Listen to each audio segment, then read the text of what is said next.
একবার ভাবুন তো, আপনার মাথায় যে গানটা সারাদিন ঘুরছে সেটি যদি কোনো মানুষই না লিখে থাকে, কোনো গীতিকার নয়, কোনো সুরকার নয়, কোনো রেকর্ডিং স্টুডিও নয়, বছর পর বছর অনুশীলনও নয়, শুধু কয়েকটি শব্দ টাইপ করা হলো আর কয়েক সেকেন্ড পর তৈরি হয়ে গেল একটি অসম্পূর্ণ গান।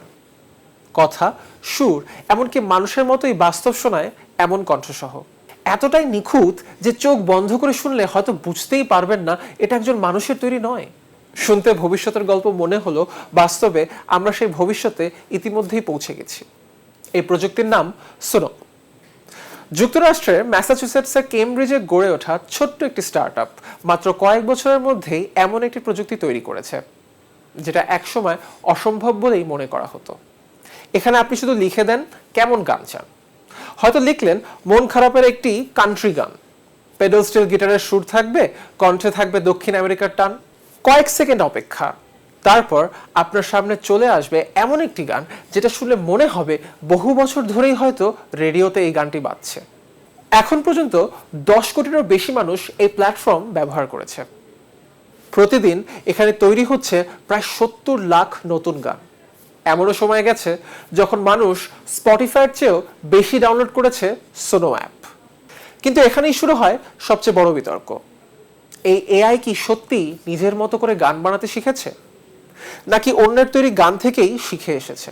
অভিযোগ বলছে সোনোর প্রথম দিকের এআই মডেলকে প্রশিক্ষণ দেওয়া হয়েছিল ইন্টারনেট থেকে সংগ্রহ করা কোটি কোটি আসল গান দিয়ে, আর সেই গানগুলো শিল্পীদের কাছ থেকে কোনো অনুমতিই নেওয়া হয়নি।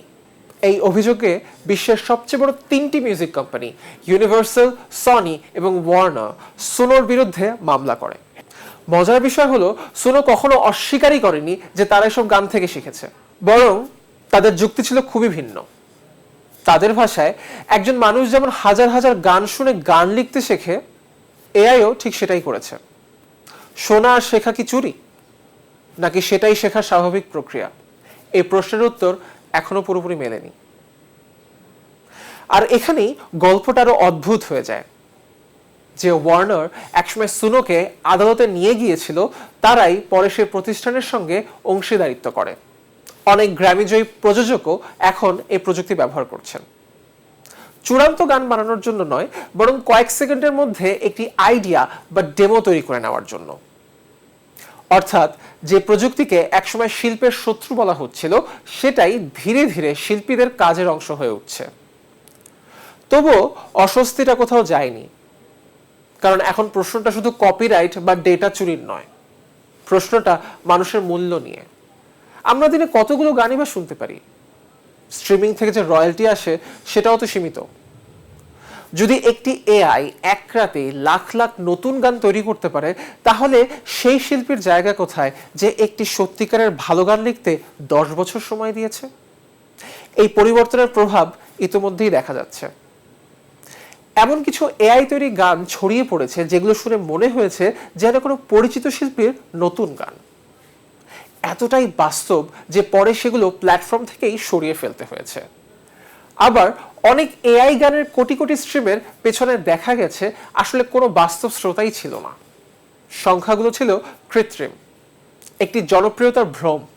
সবকিছু মিলিয়ে এআই অবিশ্বাস্য দক্ষতায় মানুষের কণ্ঠ নকল করতে পারে, ভাঙা হৃদয়ের গান লিখতে পারে, কষ্টের সুরও তৈরি করতে পারে।